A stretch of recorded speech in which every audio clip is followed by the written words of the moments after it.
Well, welcome back, folks. Today's video is going to be a little diversion from the work on the charging system for the 8N.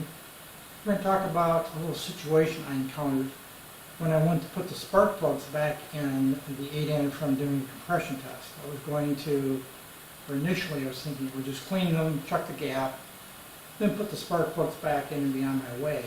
And when I started to inspect the spark plugs and clean them, and I sprayed them down initially with brake cleaner, I noticed something about two of them that I thought you viewers might be interested in seeing. So that's what we're going to talk about briefly here today. These are two of the new spark plugs I just pulled out of the engine to do the compression test. And the first thing I noticed on one of them, after I had cleaned it with brake cleaner before I did any further cleaning or checking of the gap, and I don't know if you can see it right there, I'm pointing to, the porcelain is chipped out.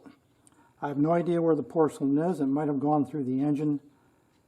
I don't even know for sure if it was there when it was new, though I doubt it because I did gap these plugs and I very likely would have noticed that. So one of them has chipped porcelain, the internal porcelain. And the second one, if you look real carefully here, the center electrode is off center and it's tilted towards me like this. And you can see the gap at the back is tighter than at the front. And you can see the exposure of the center electrode, about half of it or so is exposed compared to this other plug. So the internal porcelain and conductor is in at an angle. And let's go back over the tractor and I will show you something else that affects. We're back over at the tractor and this is that spark plug with the, there we go, with the offset center electrode. You can see that right there. And watch carefully when I thread this in. I'm going to thread this into the spark plug hole number 2. Hope this comes through on camera. I don't know if it will or not, but watch carefully as I turn this in. And I think you will see what I saw or see, and that is it wobbles. Let me get a different perspective here. See how it wobbles? Or at least I hope you see how it wobbles as it goes in. Get my hand out of the way here so you can see it.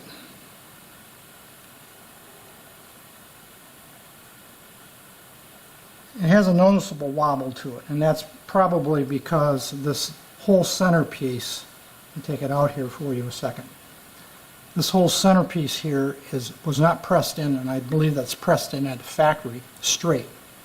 So let's contrast that with just a regular spark plug, which I think is okay. This also happens to be a Champion. But watch as I turn this one in and how it doesn't have the wobble that the other one does. It's a little loose, of course, but that's normal. But it doesn't have that loping wobble to it. So clearly, this is a spark plug here in my right hand. This whole centerpiece was pressed in, not perpendicular to the base like it should have been. And that's what's causing this center electrode to be off center. Did it affect the operation? Maybe not. I don't know. But it does speak to the quality control of the manufacturing process. I was talking to my buddy Pete from Ontario recently about this problem, and I shared some misinformation with Pete. I was thinking these Champions were made in the land of close enough in Asia. That's incorrect. They were actually made south of the border. I don't know if you can see that right there. They're made south of the border.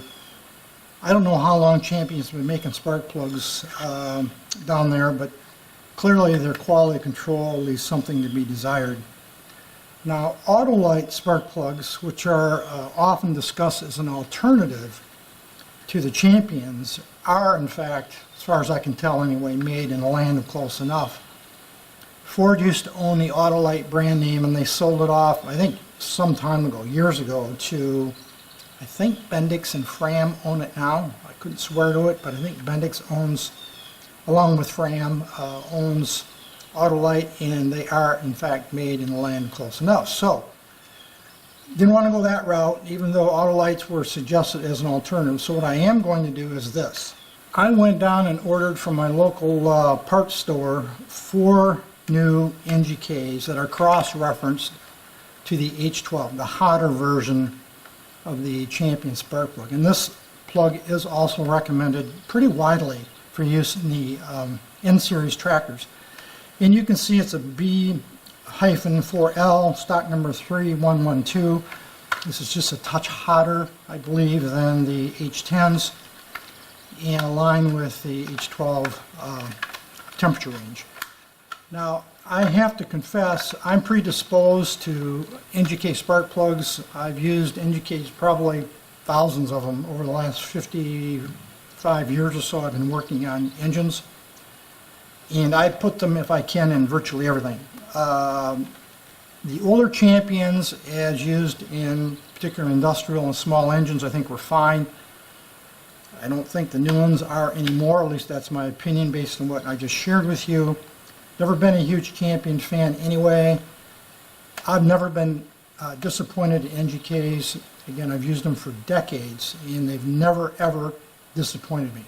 The other thing that's reassuring to me, get this in shot for you, is these NGKs are made in Japan. You can see stamped right in the base, I think, right there, which is very comforting and reassuring to me, given my previous experience and preference for NGK spark plugs. They're still made in the home country. My plan is to pull these original Champions out and gap and replace them with these new NGKs, and all confidence in the world that these are going to perform really well, at least compared to what's in there right now.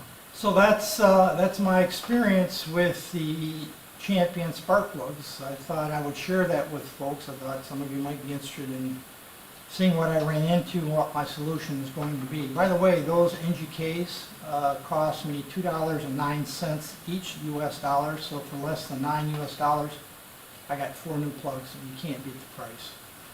And certainly the quality, I believe, based on my previous experience. So again, I thought folks would be interested in seeing this. Probably a little shorter video than usual, but I didn't want to just touch on this before we move on back to the diagnosis and work on the charging system for the tractor. So that's going to be it for the video today, folks. Any issues, questions, thoughts, drop me a note. Otherwise, as usual, thanks for watching.